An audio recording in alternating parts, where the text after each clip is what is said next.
pagpalain dumarating sa ngalan ng poon natin, paghahari kanyang angkin.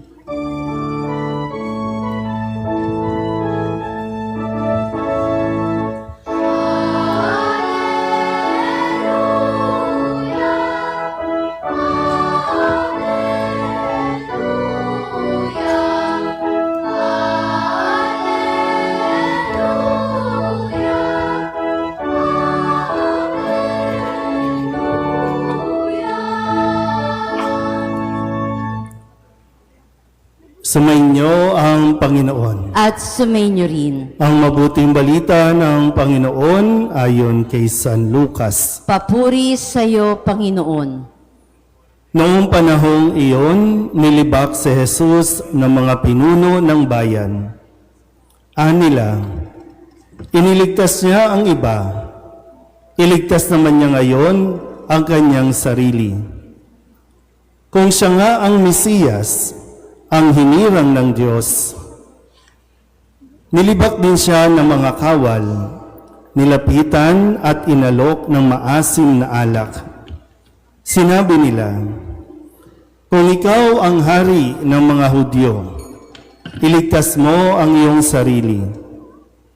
At nakasulat sa ulunan niya sa wikang Griego, Latin at Hebreo, ito ang hari ng mga Hudyo. Tinuya siya ng isa sa mga salaring nakabitin at ang sabi, hindi ba ikaw ang Mesiyas? Iligtas mo ang iyong sarili, pati na kami. Ngunit pinagsabihan siya ng kanyang kasama, hindi ka ba natatakot sa Diyos? Ikaw may pinarurusahang tulad niya. Matuwid lamang na tayo'y parusahan ng ganito dahil sa ating mga ginawa. Ngunit ang taong ito'y walang ginawang masama. At sinabi niya, Jesus, alalahanin mo ako kapag naghahari ka na. Sumagot si Jesus, sinasabi ko sa iyo, ngayon di isasama kita sa paraiso. Ang mabuting balita ng Panginoon. Pinupuri ka namin, Panginoong Hesukristo. Isang magandang hapon sa inyo pong lahat. Ngayon po ang huling linggo, ika-34 na linggo sa tinatawag nating karaniwang panahon, huling linggo para sa hudyat ng pagtatapos din ng atin pong liturhiya sa simbahan. Ngayon ay pinagdiriwang ang dakilang kapistahan ng pagkahari ng Panginoong Hesukristo na ipinapaalala sa atin na ang ating hari na dapat kilalanin walang iba kundi si Kristo. Sabihin niyo nga po, Panginoong Hesus, ikaw ang aking hari. Naintindihan po ba yon? Sigurado? Sige nga, paki-explain nga sa akin. Kung naintindihan ninyo, ano ang kahulugan ng pagkilala o yung pagpapahayag natin na si Kristo ang ating hari. Si Kristo nga ba? Kasi pag hari, siya yung susundin. Siya ba talaga ang sinusunod natin o tayo ang gustong magpasunod? Si Kristo ba talaga ang hari? Ang kinikilala nating hari o paano ba? Wala lang.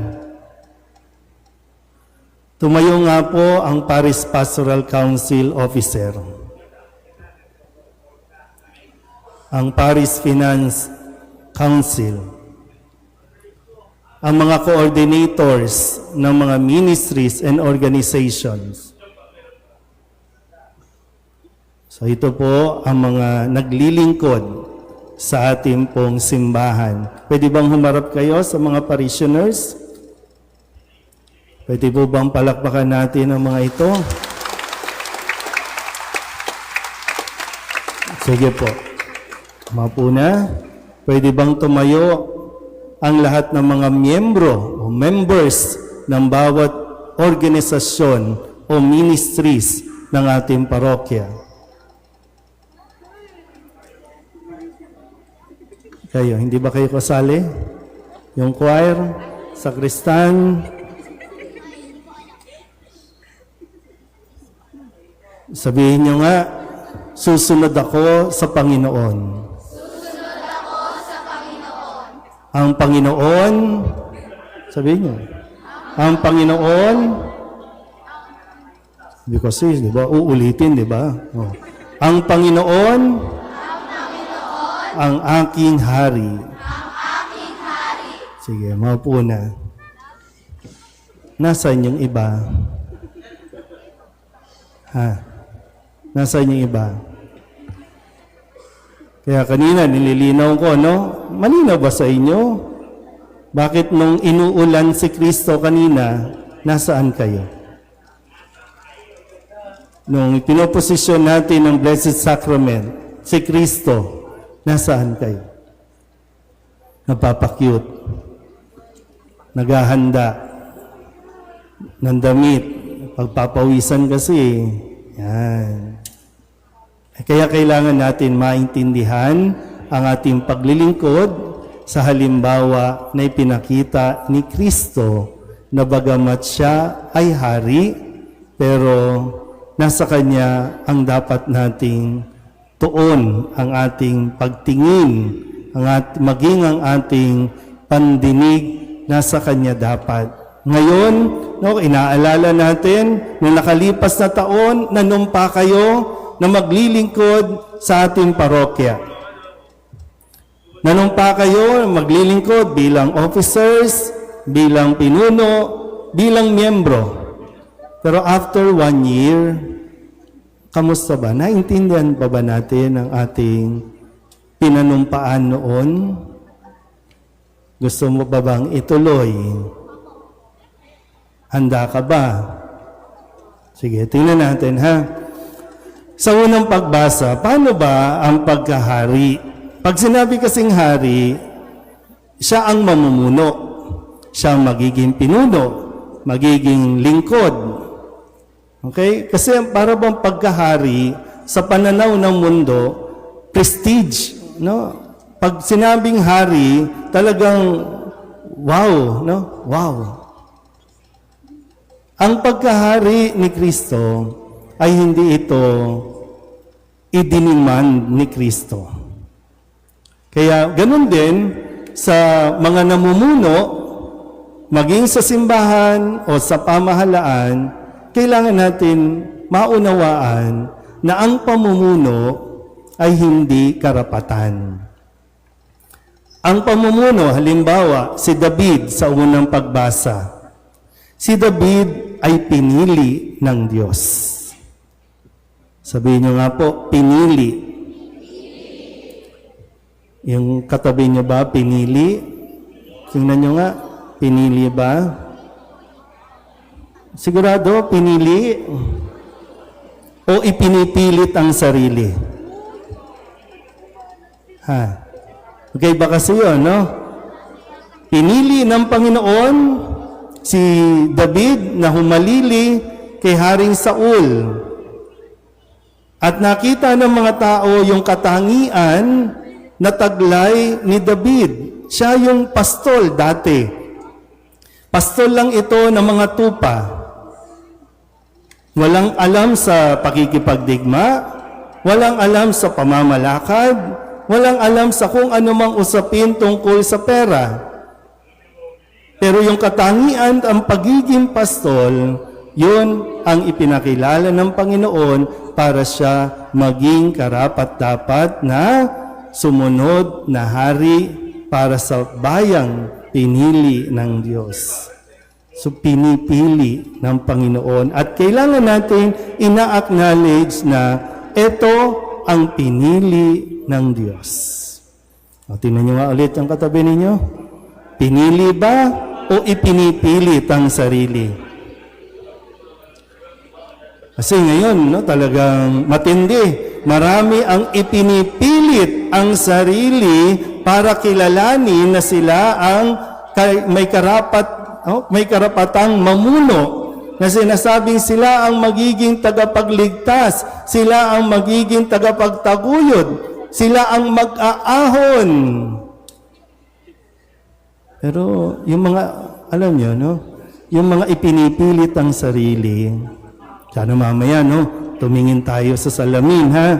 Pinili ba ako ng Diyos o ipinipilit ko ang sarili ko? Kasi kung pinipilit natin ang ating sarili, alam nyo, tayo ang nagiging pabigat. Sabihin nyo nga sa katabi ninyo, huwag kang pabigat. Di ba? Pag naglilingkod, di ba? Kikita nyo naman yan. Di ba? Ano ba? Magaan ba ang presensya, ang aura, o ang bigat-bigat ng pakiramdam natin? Minsan papasok pa lang tayo sa, ano ba ito? Ang bigat-bigat naman ng aura dito. Eh baka kasi maraming nagpupumilit.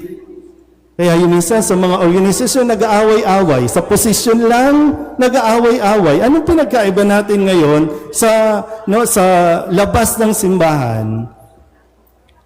Eh nagkakagulo na sila, pati ba naman tayo magkakagulo? Kaya nga, tingin tayo kay Kristo, siya ang ating hari. Siya ang dapat pinaglilingkuran.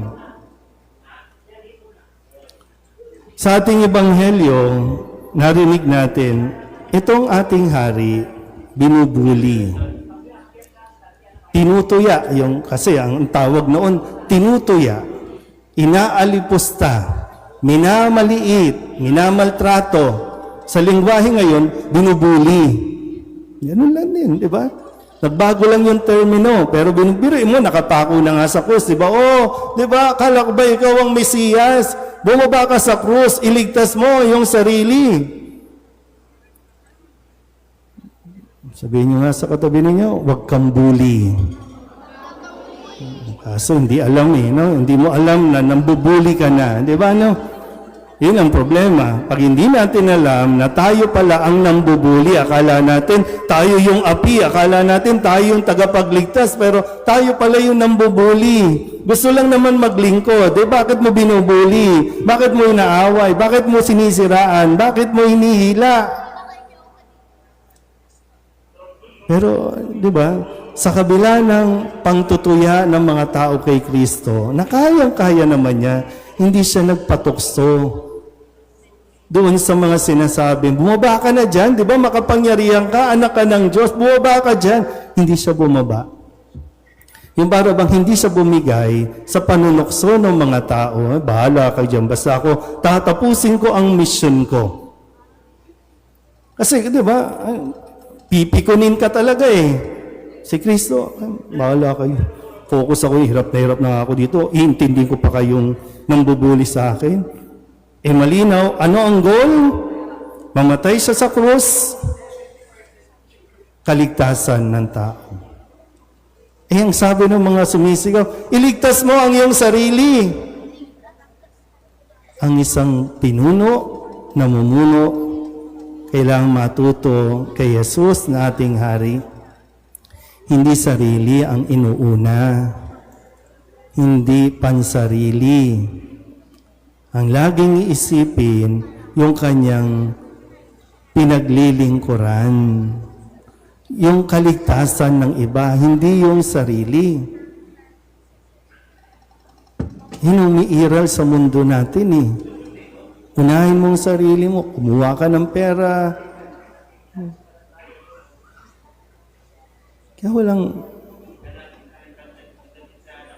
Kaya nga panawagan ni San Pablo sa kanyang sulat sa mga taga-Kolosas, diba sabi, pati sa mga namumuno, mga namamahala, may kapangyarihan, espiritual ay pawang nilikha ng Diyos sa pamamagitan ni Kristo. Kung wala si Kristo, wala tayo dito. Pero alam nyo, kahit wala ka dito, iiral ang simbahan. Kahit wala ka dito. So ano ba? Mas okay ba na wala ka dito? Tingnan nyo yung katabi ninyo. Mas okay ba na wala yan dito? O ano ba? Mas masayang wala yan dito o ano? Pero hindi nga di ba? Kung pagninilayan natin, lahat tayo, dahil sa sakripisyo ni Kristo, lahat tayo, tinatanggap niya. Tanggap tayong lahat. Kahit nagiging pabigat tayo sa simbahan, niligtas tayo ni Kristo. Walang pinipili. Nililigtas tayo ni Kristo. Kaya sana, tayo din, lalo na po, para sa lahat ng mga naglilingkod dito sa ating parokya. Pagnilayan mo mabuti, Ako ba ay nakakapaglingkod ng naaayon kay Kristo? O baka, gaya nga ng sinabi kagahapon, baka isa na ako sa naghahari-harian dito. Para bang tingin ko sa simbahan na ito, this is my kingdom. Di ba? Baka may ganon. Hindi atin ito. Pero baka yung pag-ugay, this is my kingdom. Kaya minsan nahihirapan po sa mga parishioner, alam niyo ang isang problema sa simbahan, nahihirapan yung mag-giveaway. Pag magpapanahon na ng eleksyon, pipili ng doon nagkikrisis ang organisasyon ng simbahan. Kasi, papalitan na ako. Na para bang pag hindi na siya ang president, pag hindi na siya ang coordinator, parang wala na siyang saysay.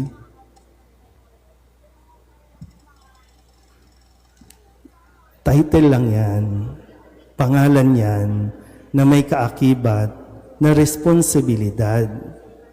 Hindi yan ba, wow, siya ang president, siya ang coordinator, wow.